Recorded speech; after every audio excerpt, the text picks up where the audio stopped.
bem-vindos a mais um episódio do Sem Contraindicação. Esse é o videocast da Unimed João Pessoa, que toda semana traz aqui um tema com informações para você cuidar mais da saúde e ter mais qualidade de vida. Eu sou Linda Carvalho, vou conduzir aqui essa conversa que no episódio de hoje vai falar sobre a saúde do idoso.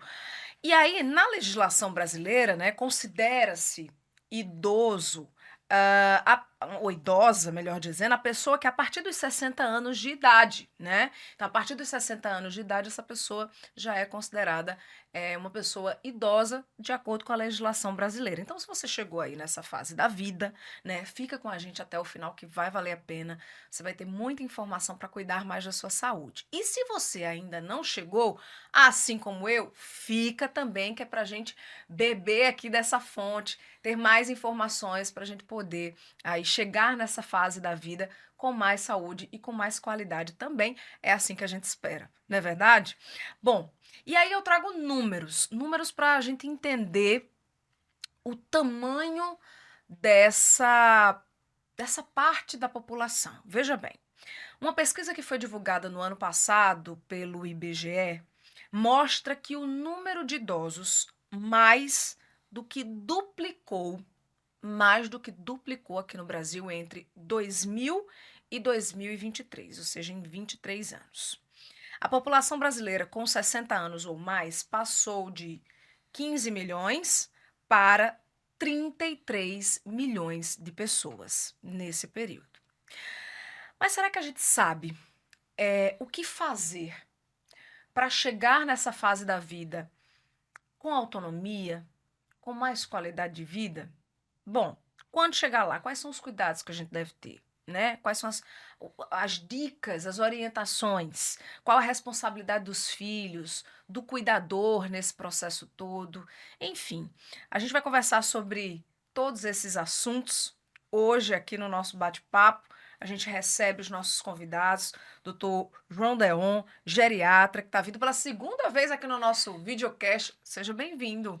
Obrigado, Linda, mais uma vez falando sobre envelhecimento, que é a minha área, né? Eu sou Isso. geriatra. E parabenizo você, mais uma vez, pelo valorizar esse tema, né? Tão importante e Demais. tão atual. Demais. E aqui conosco também o Aldair Pereira, que é psicólogo da equipe da Telesaúde da Unimed João Pessoa, que está estreando no nosso videocast. Seja bem-vindo.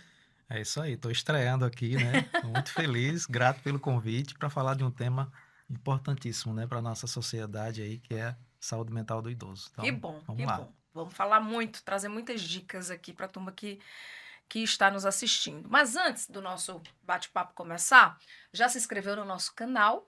Ainda não? Pois inscreva-se. É muito importante ter a sua inscrição aqui no nosso canal para que esse conteúdo chegue a mais pessoas, tá? Seja relevante, chegue a mais pessoas. Você também pode encaminhá-lo para que sua família, seus amigos, parentes possam ter acesso a esse conteúdo, tá bem? Nós estamos ainda no Spotify, na plataforma do Spotify, então você, quando estiver se deslocando, né, ou estiver fazendo assim, os seus afazeres, pode também estar ouvindo o nosso conteúdo. Estamos também no portal da Unimed, é só acessar unimedjp.com.br/ sem contraindicação. Lá tem uma página exclusiva do nosso videocast, tem muita informação, vários episódios, dá para você interagir conosco por lá também, tá bom? E alguns dos melhores momentos vão ser compartilhados também, né, através do nosso Instagram, @UnimedJoãoPessoa. Se você ainda não nos segue, por favor, siga lá o nosso perfil para que você tenha mais saúde e também mais informações para cuidar da sua saúde e da sua família também, tá bom? Agora sim, vamos começar fazendo uma introdução aqui ao tema. Bom, eu trouxe aqui os números, abri, né, trazendo alguns números do IBGE. E o Brasil tem passado por um processo, vamos dizer assim, rápido e intenso de envelhecimento da população, né? Como acabei de falar agora há pouco, em 2023 o país tinha 33 milhões de pessoas com 60 anos ou mais, uma projeção inclusive que o IBGE estima que em 2070 vão ser mais de 75 milhões de idosos, representando ali em torno de 38% da população.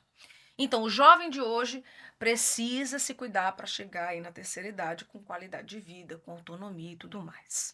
Vou começar a nossa conversa com o doutor João. Doutor João, o episódio anterior do qual o senhor participou aqui conosco teve aí como tema a questão do envelhecimento ativo. Vamos lembrar, né, para quem está nos assistindo, o que é um envelhecimento ativo? Tá. Em relação a essa transição que você falou dos números assustadores Sim. em relação ao Brasil, né? Isso é um fenômeno chamado, Lindan, se responder a sua pergunta, de transição demográfica, Tá. certo? Isso aconteceu, por exemplo, os países de primeiro mundo, os países europeus, tiveram tempo para envelhecer. A gente no Brasil não, a gente teve essa transição demográfica de forma rápida, acelerada, e a gente não teve tempo para se organizar em termos de envelhecimento, até próprio e até em relação à questão de políticas também, né? De envelhecimento, políticas do governo, políticas públicas. Sim. Então, isso houve uma invasão, um crescimento gigante de pessoas idosas presentes na nossa vida em todos os ambientes. Certo. E a gente não se preparou para esse envelhecimento, diferente dos países de primeiro mundo que tiveram tempo para fazer essa transição demográfica. Além isso, se atribui a isso, por exemplo, já um outro fenômeno chamado de transição epidemiológica, certo? Que é a questão das doenças. Hoje, com essa mudança no envelhecimento, com esse aumento do envelhecimento, a gente vê mais pessoas com doenças crônicas degenerativas e menos com doenças infecciosas. Então, hoje isso está mais presente. Nós envelhecemos rápido, Certo. mas envelhecemos muito mal. Né? Em relação ao outro tema que você perguntou sobre O envelhecimento ativo.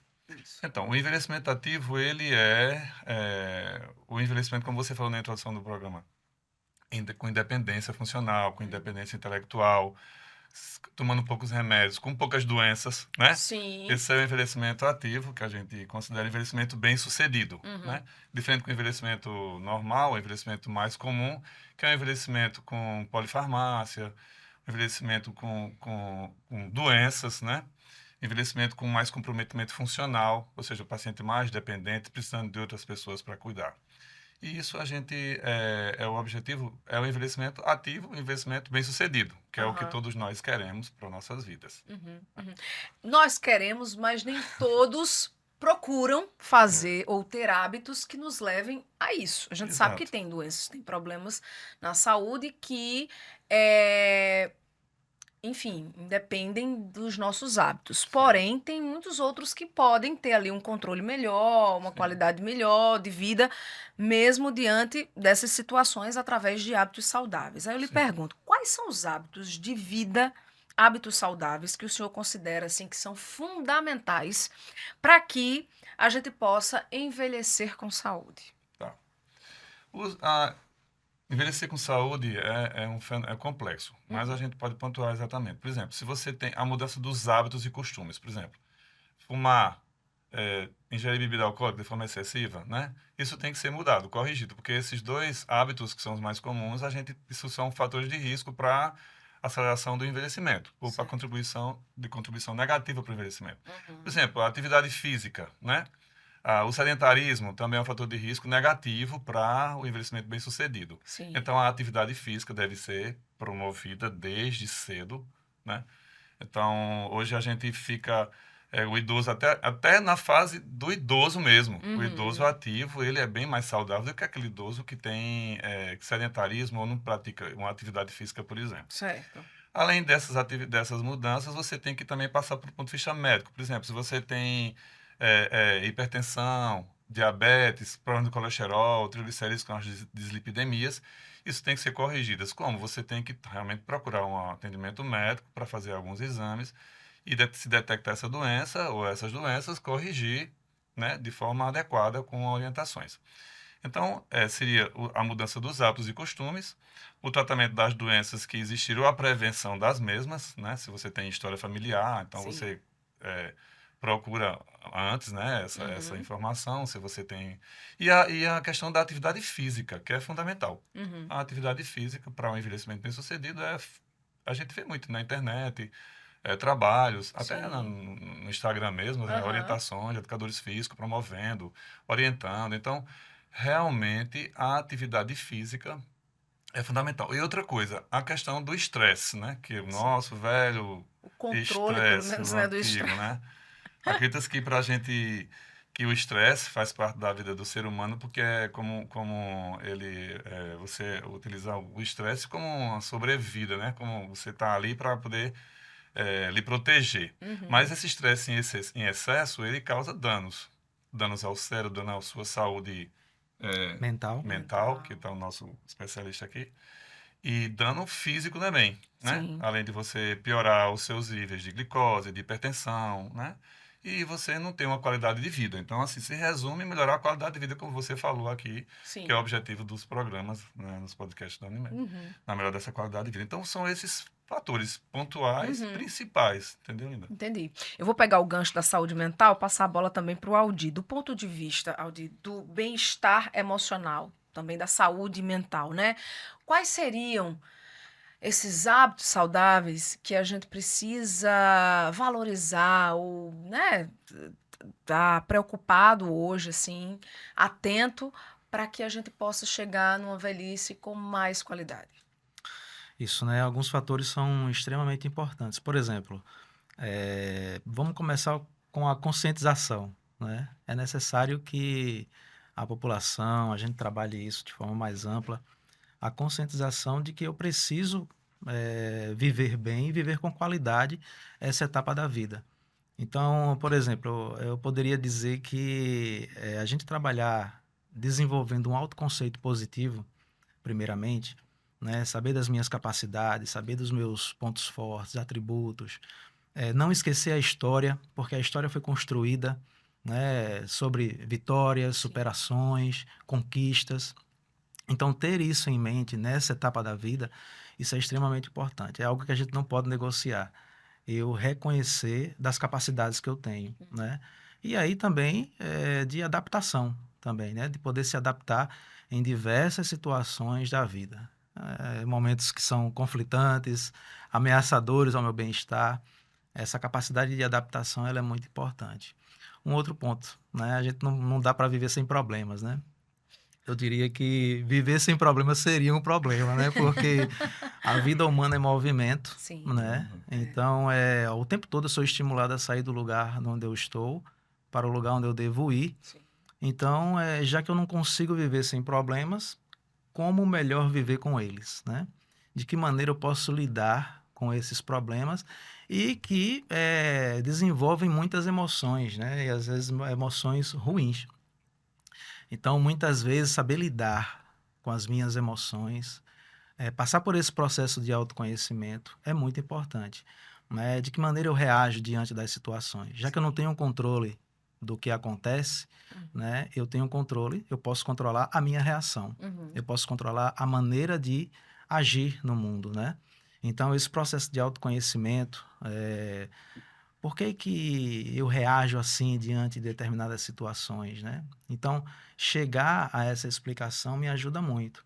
A agir a partir da emoção, né? E não envenenado por ela. Muitas vezes a gente se deixa levar pelas emoções. Então, nessa idade, né? Nessa idade idosa, é muito importante a gente ser conhecedor das nossas emoções. E aí, né? Como o doutor já vinha falando, a prática da atividade física, a questão do sono também, extremamente importante, né? A OMS aí pede 7, 8 horas de sono diária, mas tem muito cuidado com álcool, tabagismo, né? E aí o ponto mais alto do estilo de vida saudável para uma longevidade, alimentar bons relacionamentos, relacionamentos saudáveis. Isso é muito importante, né? Dentro de casa mesmo, com a família, Sim. né? Não dá para viver distante um Uhum. dos outros, né? Uhum. Ter essa segurança de bons relacionamentos, relacionamentos saudáveis é essencial para uma saúde mental do idoso adequada, né? Muito bem. Doutor João, com que Hum. frequência um idoso deve ir ao médico e quais são aí as causas mais comuns, assim, para essa procura pelo geriatra? Tá, isso a gente tem que individualizar, porque quando você existe uma avaliação geriátrica global, né, Sim. que você passa por a parte é, emocional, nutricional, física, né? De entrevista de antecedentes. Então essa frequência depende do paciente, sabe, Lina? Mas Certo. geralmente, em relação à idade, você tem que, por exemplo, procurar o idoso, né? Tem que procurar pelo menos 2 vezes por ano, um idoso saudável, Tá. certo? 2 vezes ao ano ele tem que procurar.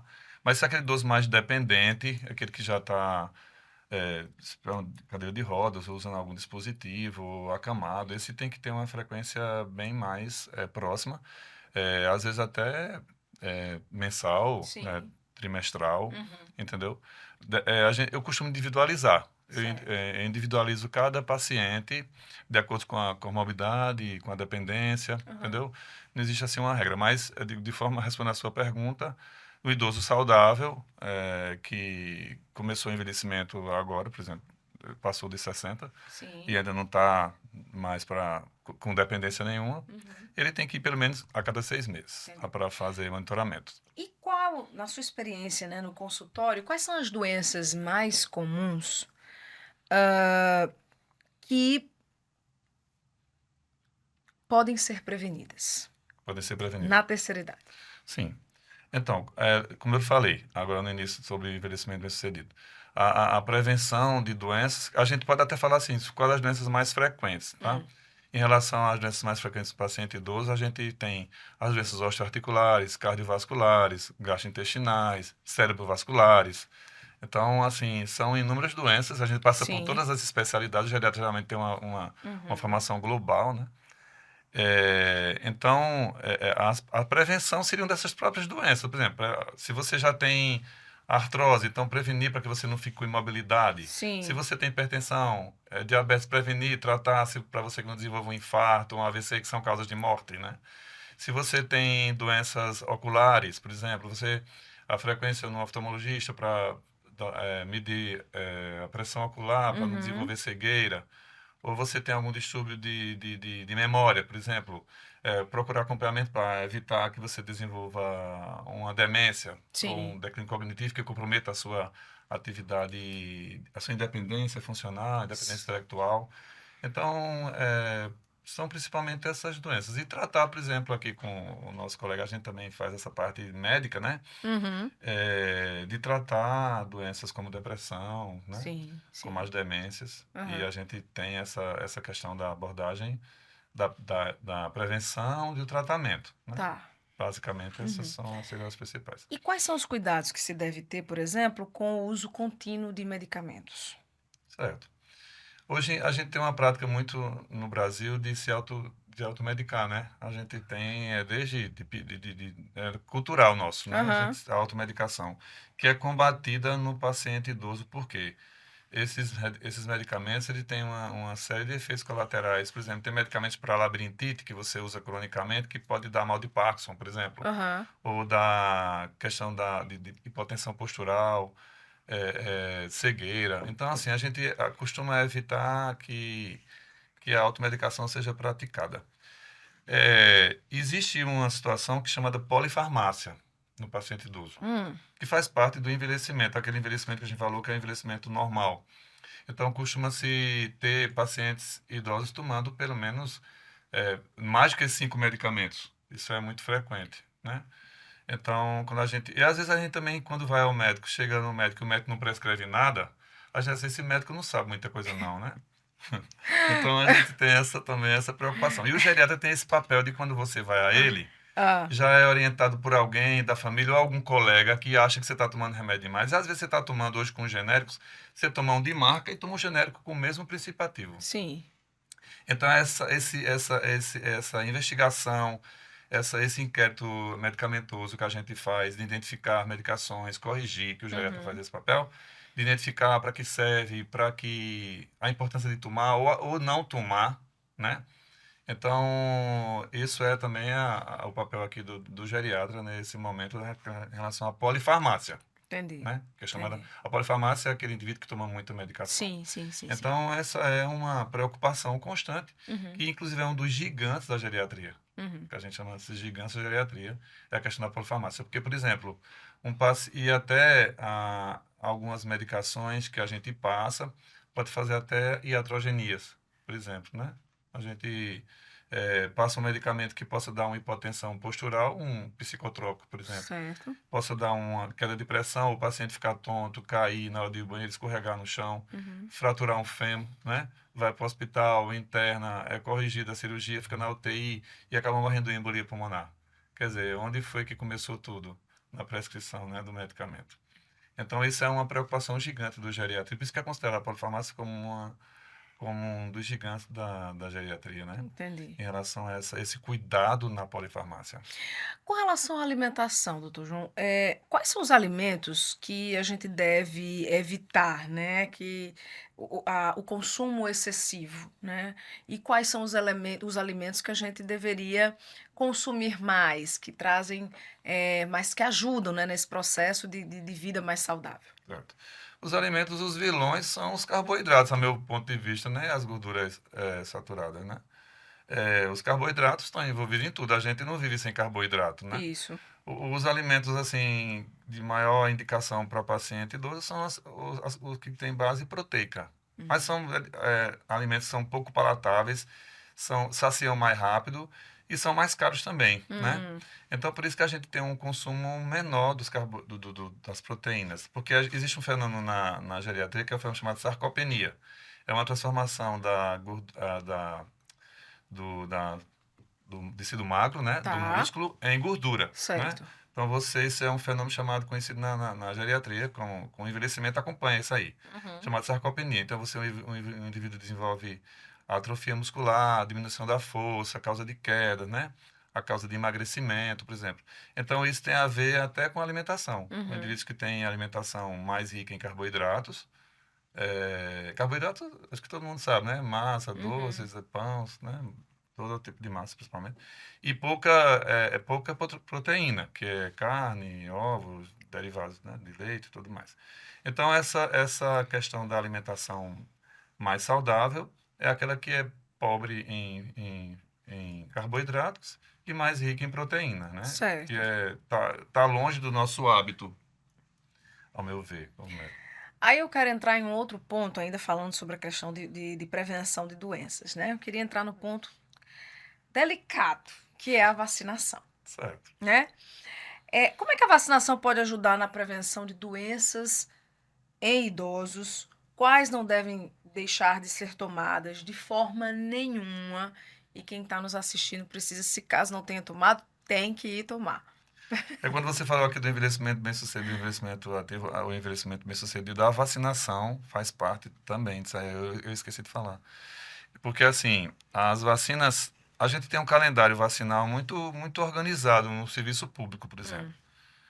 Vacinas contra pneumonia, né, vacina contra vários vírus, vacinas que são do calendário vacinal do paciente idoso. A gente tem um calendário vacinal do idoso, como tem um calendário da infância. Então, as vacinas primordiais hoje são as do Covid, né, da influenza, da pneumonia. Existem vacinas que não são dadas no serviço público, que é a do herpes zoster, do vírus sincicial respiratório, que hoje é bem estudado, está bem presente, é um vírus que é transmitido pelas crianças, como os idosos acabam cuidando dos netos, por exemplo, então eles acabam trazendo, né, para casa. Então existe uma preocupação hoje em relação ao vírus sincicial respiratório, que é vacinar, só que a gente não tem no calendário do serviço público ainda, da rede pública, só na rede privada. E do herpes zoster, né, que é uma doença que existe vacina e que acomete muito pacientes idosos. Então, essas são as vacinas primordiais. Mas isso é ofertado no serviço público, sim, na unidade de saúde, né? Não essas que eu falei, como o herpes zoster e a do vírus sincicial respiratório, são vacinas restritas. Entendi. A particulares. Mas esse calendário da influenza, da pneumonia, né? A da hepatite B, né? Tudo essas vacinas dos vírus comuns tem que ter no calendário do paciente idoso. Doutor João, a gente está no período de sazonalidade, né, de doenças respiratórias, e muitos idosos ainda não tomaram, por exemplo, a vacina contra a gripe. E aí o Ministério da Saúde, inclusive, faz um alerta que a cobertura vacinal contra o vírus influenza, que, né, provoca gripe, continua baixa aqui no Brasil. Por exemplo, apesar de estar disponível desde maio, o que é que aconteceu? Em junho, 50% do público prioritário, que inclui pessoas com 60 anos ou mais, ainda não tinha se vacinado, né? A meta é alcançar 90%.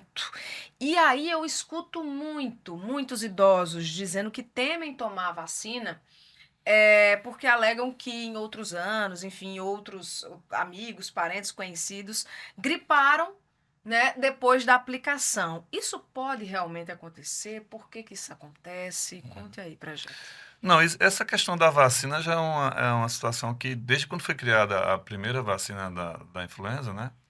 No início de 2000, na década de 2000, é, inclusive houve uma situação que na época o presidente da República foi até acusado de estar querendo matar os idosos, né? Que era para erradicar os idosos para eles tomarem e morrerem. Nossa. Então isso foi uma preocupação na época que ninguém quis tomar vacina. Uhum. Eu estava em São Paulo, inclusive, nessa época, e lembro dessas situações que eu trabalhava em casa de repouso, né, em instituição de longa permanência, e a gente levava para se vacinar lá, né, nas instituições para os pacientes, e alguns não queriam tomar os lúcidos, porque alegavam isso. Em relação a você pegar a gripe depois que toma a vacina, não existe isso, porque o vírus não é um vírus vivo, entendeu? Então, se recomenda que você não tome a vacina, por exemplo, gripado ou com febre, né? Tá. Mas a vacina é para todo público acima de 60 anos aqui no Brasil, né? E os de risco, como pacientes mais jovens com imunossuprimidos ou que tomam, que têm indicação dessa vacina, como pessoas que têm problemas respiratórios, por exemplo, Uhum. asma, bronquite e tal, Uhum. sendo mais jovens. Tá. E em relação a pegar a gripe depois da vacina, não, isso é coincidência, porque às vezes podia ser que eu já tivesse contaminado com o vírus e Tá. coincidiu, né? Mas a vacina não causa a doença, entendeu? Eu fico preocupado quando eu vejo esses números, porque eu achava que isso, em relação à influenza que eu falo, que já é uma vacina que já é bem aceita, né? Uma vacina que já faz parte o pessoal aceita bem a vacina, os pacientes idosos, por exemplo, que é o público que eu trabalho, e isso mudou esse ano realmente. Eu acredito que foi depois do Covid, né? Que houve aquela polêmica da vacina Sim. do coronavírus, né? No início, que estava causando infarto, causando AVC, causando uma série de problemas vasculares. E isso não ficou comprovado em lugar nenhum. E ainda existe a vacina hoje, né? Junto Isso. com o da gripe você toma do Covid. Então, não existe essa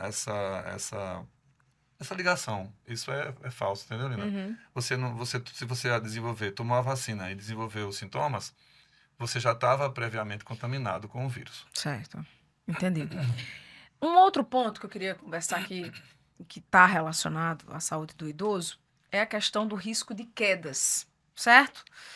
Porque a morte de idosos por quedas tem aumentado aqui no Brasil. Um estudo que foi feito pelo Ministério da Saúde revela que em 2013, por exemplo, 4.816 idosos morreram vítimas de queda da própria altura. Em 2022, esse número saltou para 9.592 mortes.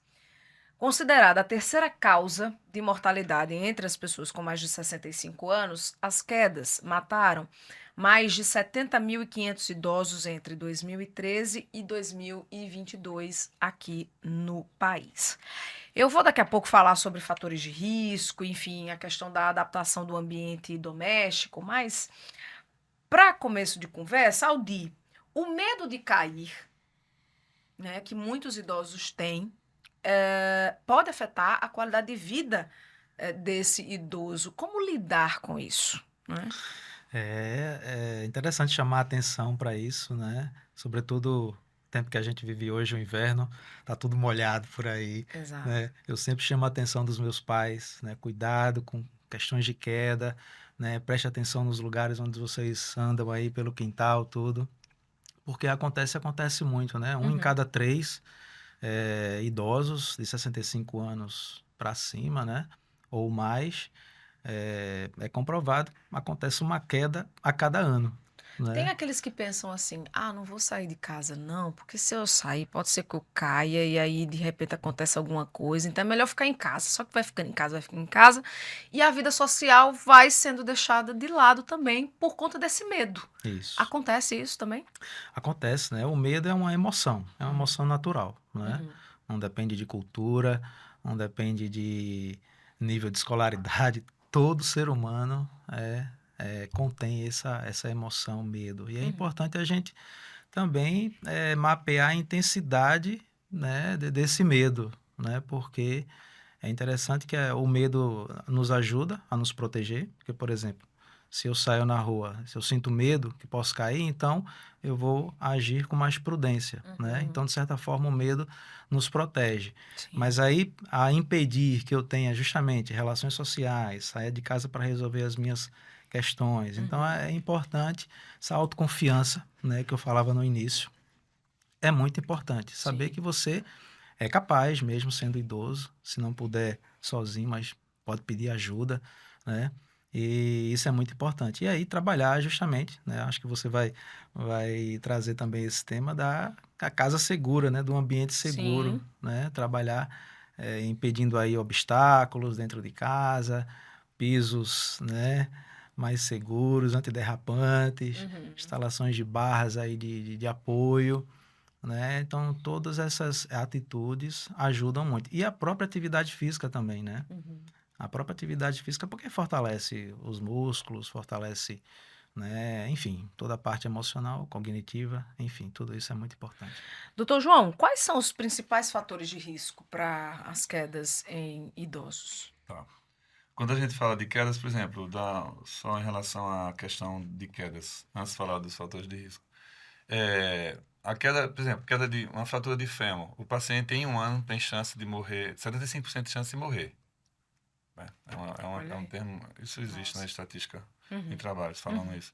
Então, seja de diversas causas, né? Ele limita. Mas respondendo a sua pergunta, em relação aos fatores de risco sobre queda, né?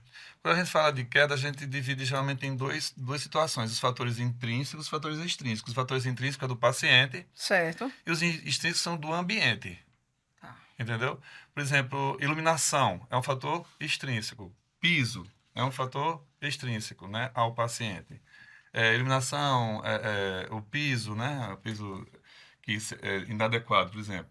Calçadas inadequadas que a gente tem aqui no Brasil, né, e limita Uhum. o deslocamento de muita gente. Então, do paciente, por exemplo, fatores intrínsecos déficit visual, né, déficit proprioceptivo, de subo de marcha, né, Dificuldade de dificuldade equilíbrio. de equilíbrio, né, medicação, alguns psicotrópicos, se der no paciente, tiram a propriocepção, né, tiram a sensibilidade. Então, doenças como diabetes, hipertensão, sequelas de AVC, são fatores de risco intrínsecos, que a gente chama que estão do próprio paciente, né? E isso pode ser, os fatores extrínsecos, os que podem ser modificados. Você controla melhor a iluminação do paciente à noite, né? Paciente que tem continência urinária, por exemplo, vai várias frequência ao banheiro à noite. Você não vai deixar o ambiente totalmente escuro. Ele pode tropeçar em alguma coisa no chão, até um sapato, ou Uhum. derrapar num tapete, né? Então, evita-se muito o uso de tapetes, né, no chão do quarto de pacientes idosos. E na casa, o deslocamento, que as quedas, a maioria das quedas acontecem em casa. Hum. A gente acha que é fora de casa, né?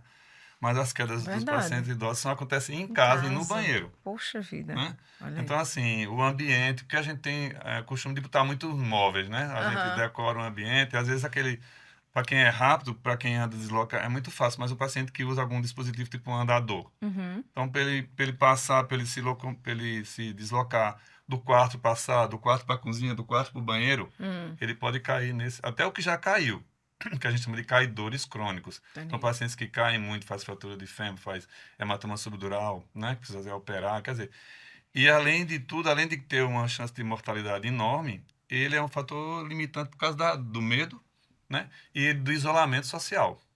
Ele se isola em casa para não cair novamente a vergonha, que é Uhum. extrema, Entendi. né? Entendi. Então, o paciente que cai é um constrangimento gigante porque ele tem vergonha, ele fica de depressão, ele pode se isolar de forma do convívio social que ele já participava. Quer dizer, Uhum. além de destruir físico, intelectual, emocional, Sim, né? E como você isso falou. mesmo. Vocês falaram aqui da questão da atividade física, aí eu queria saber, doutor João, como é que a atividade física pode ajudar nessa prevenção de quedas? Sim. De que forma? Eu falei num fenômeno chamado sarcopenia. Isso. Lembra que a Aham. sarcopenia é um fenômeno, né, que acontece com o envelhecimento, que você começa a atrofiar seu músculo, naturalmente. Tá. E essa atrofia muscular, existe uma lipossubstituição, é substituído por tecido gorduroso. Você vê o paciente que tem sarcopenia, que é um paciente típico. Você vê o paciente com os bracinhos finos, as perninhas finas e aquela barriguinha, né? Aquela gordurinha localizada que Isso. existe a concentração chamada gordura visceral. Não é a Uhum. gordura que a gente vê. Ele fica, mas doutor, minha mãe tá magrinha, tá com as perninhas finas, os braços finos, mas como que tá com sarcopenia, né? E tá aumentando a gordura? Tá, a gordura é intratorácica e abdominal, a gordura central que a gente chama. Aham. Então, esse fenômeno chamado sarcopenia é o inimigo maior para o paciente idoso. E um fator de risco gigante para a queda, porque você diminui a força do músculo seu, da perna, do braço. Então, para você andar, você tem que ter músculos fortes, né? Aham. Tendões fortes. Então, se você não tem força, você vai cair. Uhum. Né? Se você não tem força, você não tem independência para fazer as suas atividades diárias, como se banhar, como se transferir, como comer, como se vestir, né? E essa mobilidade é prejudicada por conta da diminuição da força muscular decorrente da sarcopenia que acontece com o envelhecimento. Então, a sarcopenia é um dos maiores fatores de risco para quedas, que vem da força. É um fator intrínseco, na verdade, Certo. do paciente, não do ambiente. Entendi. Como eu falei, iluminação, ambiente, piso, né? Então, tem os fatores de risco. A sarcopenia é um fator de risco um dos mais importantes para quedas, fator de risco intrínseco próprio do paciente, como a gente falou. Entendi. Um outro ponto que eu quero trazer aqui para nossa conversa é sobre saúde mental, né? A saúde mental que tem um forte impacto no nosso bem-estar e aí em qualquer fase da vida. Também na fase, né, desse momento da pessoa idosa. Mas para o idoso isso pode ganhar uma importância ainda maior, porque é nessa etapa em que já houve, vamos dizer assim, algumas perdas, né? Um parente, amigos, enfim, um companheiro, a companheira de vida que se foi, os filhos que cresceram, né? Seguem aí a sua própria trajetória, alguns amigos também que se foram, enfim. E aí eu lhe pergunto, Aldir, como lidar, né, com esse contexto de vida, num momento em que o corpo, inclusive, vai ficando mais frágil e você não vai tendo aquele pique de fazer novas amizades, de fazer novas conexões, ao mesmo tempo que você vê aquelas pessoas que você tinha um convívio, uma conexão, ou que vão se afastando, porque cada um vai vivendo a sua vida, ou que realmente morrem e você perde o convívio com aquelas pessoas. Então, o que fazer? Como lidar com esse contexto? Em toda a fase da vida humana, né, nós devemos trabalhar as questões tanto de dependência, né, autonomia, dependência, e também saber lidar, ter uma habilidade de saber lidar com o luto, né? A questão da finitude é um problema que muito pouco a gente fala sobre ele, né, as questões de morte, e é temida o tempo todo, né? Mas aí a gente também percebe que o luto a gente vive em diversos contextos da vida, né? Sim. Todo o tempo a gente está fazendo contato, está tendo contato com as questões de luto, pela própria limitação humana, né? Então, por exemplo, fim de relacionamento, né? Então, você sente ali um impacto emocional muito grande de alguém que você convivia e agora não tem mais, Uhum. né? Então, essas limitações, esses experimentos do luto, né, de morte, de finitude, a gente vai fazendo aí praticamente todos os dias. Então, é importante a gente ter essa consciência de que a morte, ela é um fator, né, dado pela natureza, né? Até estava pensando, né, Sócrates, né, na Grécia Antiga, as pessoas que condenaram ele à morte, né, ele se voltou para as pessoas que o condenaram e disse: como que vocês estão me condenando, né? Se isso foi decretado desde que eu nasci, né? Então, vocês não podem me condenar. Na própria natureza, já nos condenou quando a gente nasceu, né? Então, ter essa ciência de que isso faz parte da vida, né? Que eu devo saber lidar com isso. A responsabilidade que eu tenho também para com a vida continua, né? Então, essa conscientização, ela é extremamente importante. Depois, o luto ele não pode ser negado também. Eu não posso apertar um botão e dizer assim, eu não vou viver mais o luto. Sim. É necessário lidar com isso da melhor maneira. Se eu sofro com a falta de pessoas queridas, né, é sinal de que eu amei, né? É sinal de que eu tive boas relações com essa pessoa, relações saudáveis. Então, por que que não entrar em contato mais com momentos felizes, memórias agradáveis, ao invés de ficar justamente, digamos assim, remoendo aquela dor, né, porque a pessoa não está mais ali, né?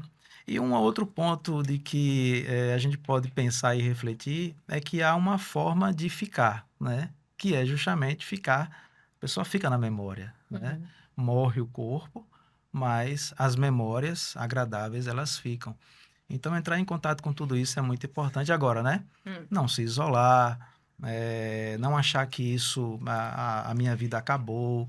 Em toda parte da nossa vida nós podemos encontrar um sentido para ela, né? Então, essa habilidade de você saber projetar a sua vida, né? Não só permanecer naquela dor, enfim, né? O que é que eu posso fazer para que eu dê movimento à minha vida? É claro que às vezes, nessa idade, às vezes se torna um pouco mais difícil, sobretudo pelas questões de isolamento e solidão, né? Mas aí é importante que a gente reflita sobre isso e dê continuidade, Como né? é que a família pode identificar que um idoso ele tá com a saúde mental comprometida? Isso. Vejam só, alterações de humor, por exemplo, Tá. né? Aquele idoso que era sempre dialogava, sempre conversava e de repente ele mudou esse comportamento. Apresenta tristeza, às vezes episódio de choro, né? Mas também o próprio isolamento social, às vezes desorientação, às vezes até um comportamento meio que agressivo, né? Diante daquilo que incomoda, né? Isso pode ser percebido. É necessário ter muita observação, né? Cada um dentro de casa Uhum. sabe as reações uns dos outros, então é importante que se dê atenção a isso. A própria negligência também, com aspectos de cuidado, higiene, é muito importante que se observe isso. Sim. E um outro ponto importante, né? Observar a frequência e a intensidade com que isso acontece. Porque, eventualmente, a gente chora, né? Eventualmente, a gente também Sim. se descuida às vezes a gente está um pouco mais triste, e isso faz parte da vida. Agora, quando isso ocorre com muita frequência e a intensidade ela é visível, né? Então, nos chama a atenção e é necessário a gente saber de forma mais aprofundada, né, o que está acontecendo. Como é que os familiares e os cuidadores, enfim, podem contribuir para que, né, melhorar essa saúde mental do idoso no dia a dia, com práticas do dia a dia? Eu iniciei falando, né, a primeira coisa, quando foi perguntada, a questão da conscientização, né? A gente precisa saber que a depressão, ela existe, né? Que ela não é frescura, que ela não é falta de Deus, né? Que muitas vezes a gente diz, ou porque a pessoa é fraca, Hum. né? Então, essa primeira conscientização eu preciso ter muito clara diante de mim, porque se eu não me conscientizo de que isso acontece, como que eu vou cuidar, né? Como que eu vou estar aberto a ajudar o outro se eu acho que ela é fraca e Sim. que nesse momento ela, né? Cada pessoa ela tem a sua percepção diante das situações. Eu posso agir de uma maneira, eu posso perceber de uma forma, mas o outro ele vai perceber do jeito dele. Então, é importante essa, como a gente diz, né? Essa capacidade de empatia, né? De se colocar no lugar do outro, de realmente talvez sentir no lugar dele. E aí eu vou ter um coração, né? Uma mente mais flexível a poder ajudar e compreender, dar atenção. É muito importante a gente pensar sobre isso. Qual a qualidade da atenção que eu dou ao outro, né?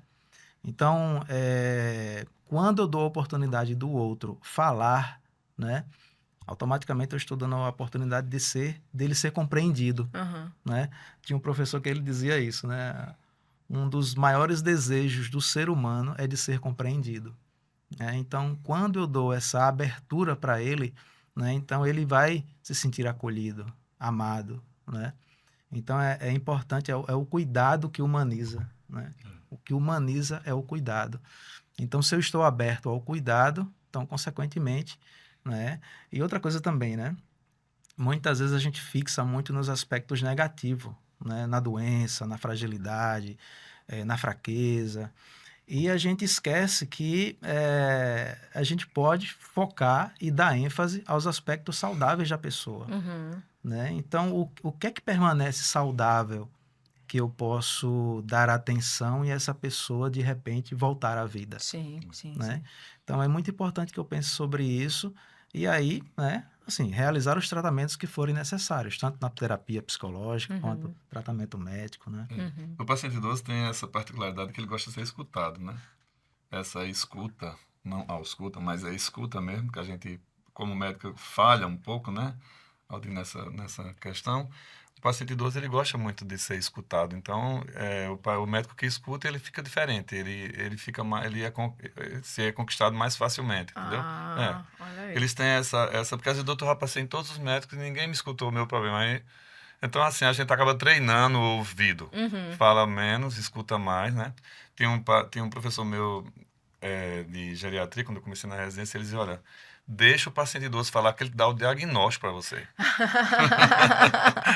E eu aprendi isso e decorei e ele estava certo. E ele, sabe quantos anos ele tinha? 90 anos, era professor Nossa. voluntário na Poxa. Escola Paulista de Medicina, onde eu fiz Olha aí. geriatria. Olha aí. E ele falava isso nas aulas dele, ele dizia, olha, deixa o paciente idoso falar. E você veio aqui para treinar os seus ouvidos. Então, essa questão do geriatra, ele tem essa formação em escutar, né? Interessante, É. interessante. Gente, agora quero falar um pouquinho também sobre a questão da vida social desse idoso, né?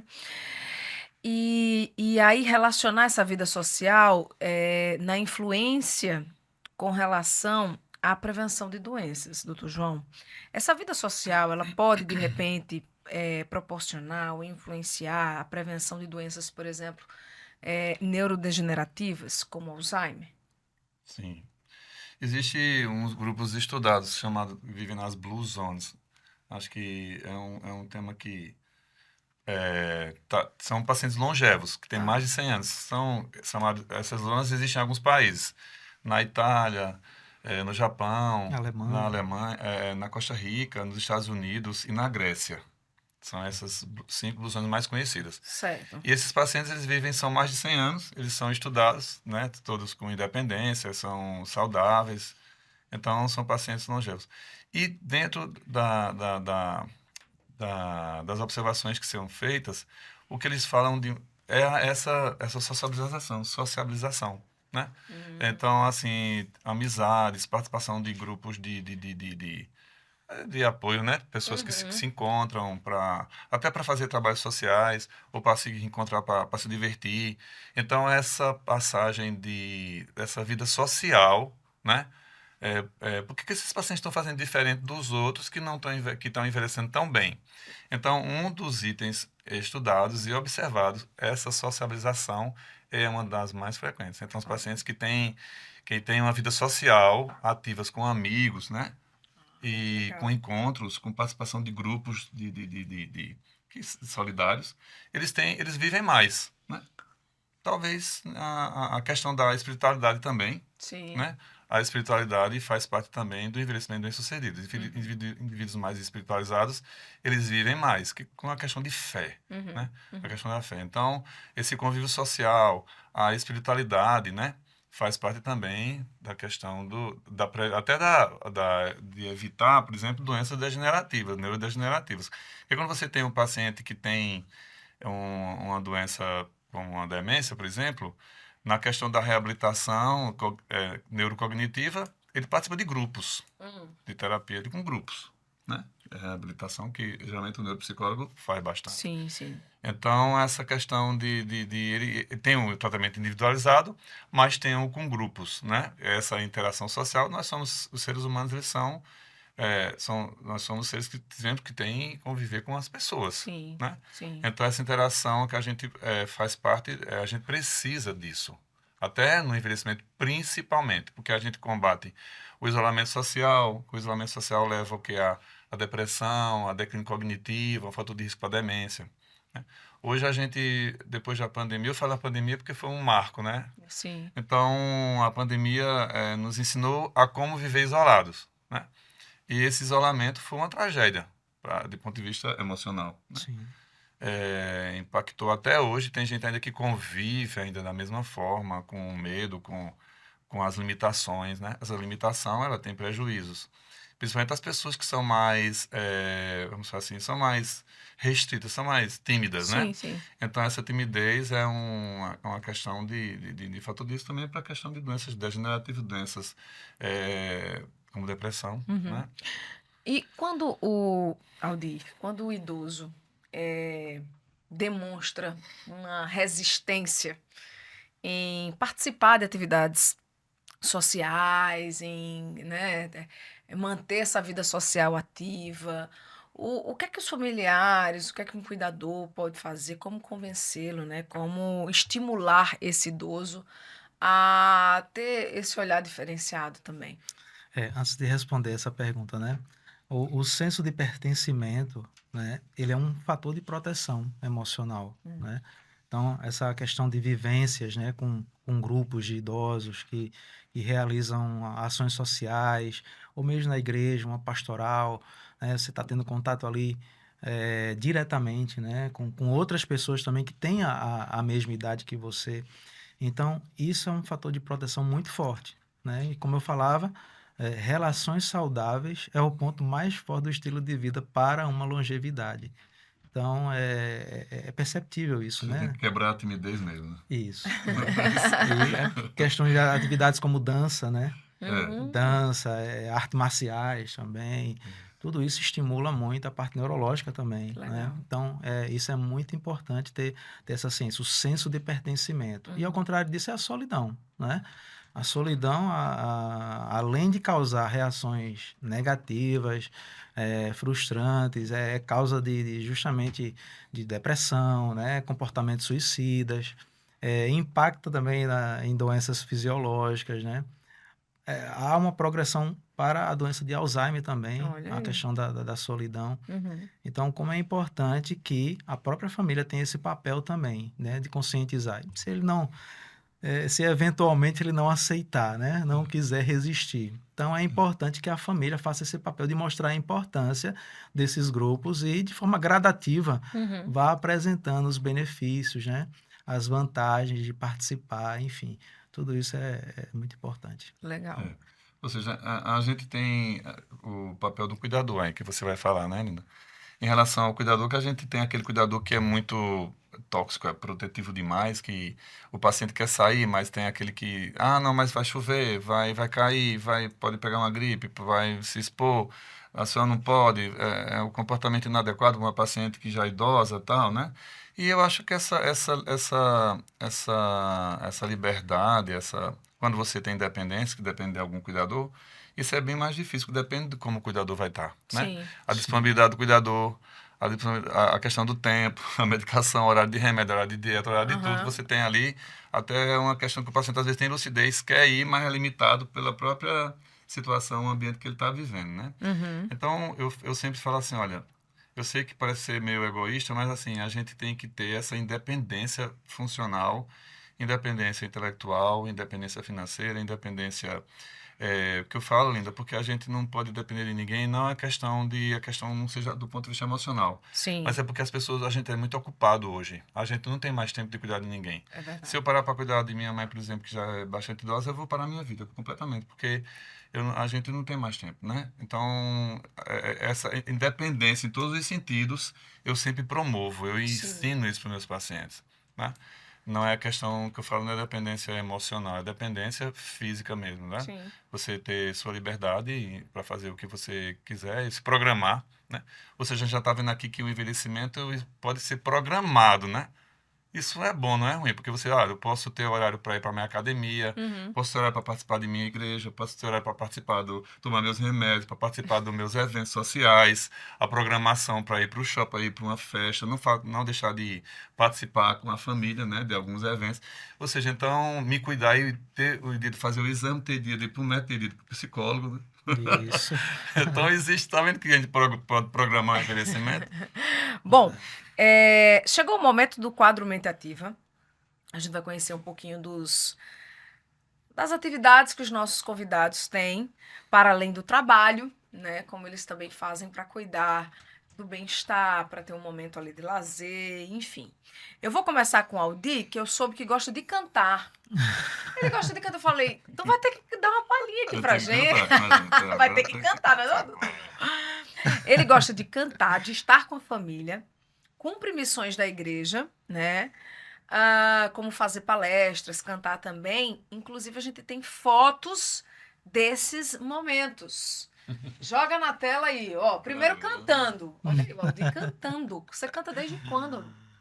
Eu canto desde as festas da padroeira da minha cidade, Você lá dá no interior consolação, de você Pernambuco. canta? Sou da Doce Mãe de Ah, Deus. Doce Doce Mãe de Mãe de É. Deus. pela medalha. Ah, E aí eu cantava na minha cama, escutando o carro de som nas festas da, Ah, da paróquia.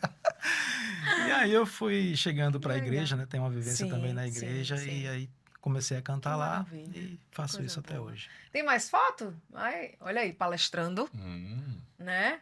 Também lá na Lá comunidade? na comunidade. Isso. Que legal. Que mais? Aí foi um coral, né? Ai, que massa. Lá A na turma comunidade. toda. É. E acaba também socializando, fazendo Isso, amigos, né? isso. Que legal, que bacana. Aí minha família. Aí com a família, paizão, Meu pai, minha mãe, pai, meus mãe dois irmãos. e os irmãos. Olha aí, Somos que bacana. 3 irmãos. Muito bem. E agora? Mais ou menos. Foi batizado da minha sobrinha, Que fofa. Como é o nome dela? Maria Clara. Maria Clara. Que coisa fofa, meu Deus. Olha aí, momentos com a família também. E aí o trabalho. E aí né? o trabalho. Pessoal do Café trabalho. junino. Café junino. Olha aí, também isso é bacana, né? Manter essas relações do trabalho. Isso, Uma relação boa do relação, né? trabalho. Com os Isso, colegas de trabalho. Isso também ajuda no nosso dia a dia, até porque a gente passa tanto tempo no trabalho, né? isso mesmo. É verdade. Olha aí o Aldir. Muito bem. Vamos agora pro Dr. João Deon. Dr. João já esteve aqui no nosso videocast, né? A Você gente já já me conhece um pouco. a gente já sabe que ele gosta muito de pedalar, de fazer musculação, enfim, de viajar. Alguma nova atividade que o senhor colocou aí nessa lista no último ano? Não, eu mantenho as mesmas. Que já são muitas. Só deixei de pedalar porque Ah. a questão da chuva, eu tava pedalando Sim. só à noite e depois eu caí, Aham, fiquei com medo, né? Caí na bicicleta. aham. Com medo. Então eu fiquei né? com medo de pedalar de novo. Aí agora, ultimamente, o meu ritmo de trabalho é muito intenso, sabe? Eu Imagino. tenho um ritmo de trabalho pesado. Mas eu sempre tiro as minhas folgas, né? Para academia é diária, Todos os dias o senhor... eu faço 6 dias, só não faço no sábado à noite, eu tenho um dia de folga. sábado à noite. sábado Mas no à noite. domingo tá lá. No domingo tô à noite também. Eu sempre Meu, faço à noite. Saio do mesmo? consultório, eu Olha treino aqui aí. na Bluefit, já enfeito meu Aham, consultório. aham. Então já saio, não tem nem como eu dizer, pra não ir pra academia, eu tenho que fechar os olhos para passar direto. Porque eu já olho para ela ali e tô Olha ali já aí. presente. Que bom. Porque Que bom. assim, a questão de você divulgar o que você tem que fazer e não fazer, né? Isso. Na sua prática, eu isso. acho meio... É. Eu gosto muito também de uma prática que eu gosto, que eu não coloquei aí, mas eu gosto de jogar videogame. Videogame. Sou um Olha gamer aí. daquele... Tô jogando agora um novo chamado Death Stranding, que é o Death Stranding 2, que é do Hideo Kojima. E é uma sensação o jogo, né? É o jogo, eu gosto de jogos em primeira pessoa, em Aham. terceira pessoa, aliás, jogos como Assassin's Creed, é uma franquia que tem, né? Aham. E tem vários, eu gosto, Red Dead 2, que é um que teve agora da Rockstar, que é um jogo fantástico. Então, assim, eu gosto de videogame desses da Legal. última geração, Certo, né? certo. Da nova geração. Muito bem. Nós estamos no PlayStation 5, Uhum. que é o que eu tenho em casa, o console que eu tenho. E além dessas atividades todas, o senhor também gosta de viajar. Gosto de viajar. Olha, eu soube que em dezembro do ano passado ele fez uma viagem maravilhosa para a Europa. Foi. Foram quantos países que o senhor visitou? Foram 5 países. Começamos pela Holanda, né? Certo. Em Amsterdã. Depois fomos para Bruxelas, né? Na Bélgica. Olha aí as E fotos. depois, isso aí é Amsterdã, né? É Os Amsterdã. canais de Amsterdã. Eu também, depois que eu estive aqui com o Campanile, que disse que era fotógrafo, eu estou imitando o Campanile. Que Isso aí é Amsterdã Central, é uma estação de trem, que é que coisa legal. muito linda. Pena que foi à noite, mas Aham. à noite não deu fazer muita foto legal, mas Tava frio isso lá, aí já hein? foi em Bruxelas. Bruxelas. É uma avenida bem conhecida lá, onde tem a questão do chopp, né? Lá eles Sim. são fortes, né? Aham. E chocolate e chopp. Eita. Aí foi em Bruxelas também, é um ponto turístico chamado Antônio. Aí já foi em Paris, né? Em Paris, Em Notre Notre Dame. Dame. Já estava terminando, faltava poucos dias para ser reinaugurada. Né? Eu perdi a reinauguração, mas já não tinha mais guindaste, tinha mais nada, já estava Aham. pronta para ser inaugurada. Que bom. É. Linda. Aí foi em Londres, aquele na Abbey, dos estudos dos Beatles, né? Sim. Em frente. Tava a entrada do Abbey Road Studios. Aí foi na Piccadilly Circus, que é em Londres também, sai nas avenidas principais, né? Olha Um aí, ponto bem, turístico que interessante. legal, hein? É. Isso aí foi um museu, eu gosto de visitar museus, é um museu natural de Londres, que é fantástico, e a entrada é gratuita, você não precisa nem marcar a hora, chega, legal. tem, é Lindo gigante, lá, né? é muito bonito. Isso Muito é, bonito. aí aquela roda gigante, Na né, roda de Londres, gigante, né? London Eye. Famosa. É, exato. Aí onde fica o Big Ben, né, o parlamento, é o contrário. Aí o Palácio de Buckingham, também é outro ponto turístico importante, de Londres também, né. Sim, sim. Aí foi em Edimburgo. Eu fui visitar a Dolly, que Sim. ela tá lá empalhada, né? Ah. É a ovelha, né? O primeiro Olha. ser que foi clonado. E isso aí também é em Edimburgo. Foi uma viagem de quantos dias? Foram 15 dias. 15 dias, bem intensos. Foi. Visitou aí em Edimburgo também, a gente Edimburgo. terminou em Edimburgo. Que legal, viagem. viu? É bom viajar, né? Tava um friozinho começando, deu para curtir bastante. É uma das coisas que o senhor gosta de fazer, viagens. Porque assim, se eu ficar aqui, a gente acaba não. Você se envolve tem que sair da cidade, né? Se Sim. envolve com o trabalho, não tem como você. Pra poder dar uma ficar desligada, fora. né, Se eu também. ficar aqui até no feriadão, eu fico ainda trabalhando. Imagina. Então, atualmente eu tenho outros lazeres que eu pretendo fazer, mais outros hobbies, mas assim, por enquanto, estão limitados a isso aí. Tá bom, já muito estou bom. satisfeito. É muito legal ter esses hobbies. Quanto mais, melhor. Quanto mais. Olha, você sabe que a gente já recebeu aqui, e eu vou puxar meio que a orelha, médicos, viu? Que aí a gente pergunta, o que é que o senhor faz no seu tempo livre, seus hobbies? Não tenho hobbies. Se envolve tanto com o trabalho que Se a gente envolve esquece. tanto com o Mas é trabalho. bom chamar a atenção. E aí tem relatos de que depois dessa provocação que a gente faz Ela aqui, muda. porque abre o espaço para reflexão dele mesmo. Olha que coisa interessante. Porque a ideia do nosso quadro é justamente fazer essa reflexão para quem está nos assistindo. Isso, sim, E através do exemplo de vocês, estimulá-los a também ter esses momentos, né? Mas aí acaba que todo mundo acaba sendo Tá sendo. influenciado também, inclusive os tá nossos sendo próprios influenciado, entrevistados. Isso é verdade, muito bom. legal. Parabéns. Gente, muito obrigada. Nosso episódio está chegando ao fim. Queria muito agradecer a participação de vocês. Doutor João, seja sempre muito bem-vindo. Obrigado, um prazer sempre estar aqui com vocês. Aldi, venha mais vezes aqui nos visitar, Com colaborar certeza. também com o seu conteúdo. Obrigada, Alegria viu? minha estar aqui com vocês, Linda, doutor. É um prazer em conhecê-los. É isso, nosso tempo está estourado, mas por um bom motivo, porque tem muito conteúdo aqui para você poder ter acesso e cuidar mais da sua saúde, tá bom? Espero que você tenha gostado, aproveito para encaminhar esse conteúdo para que outras pessoas tenham acesso a ele e a gente volta a se encontrar na semana que vem, tá? Obrigada pela sua companhia e até breve.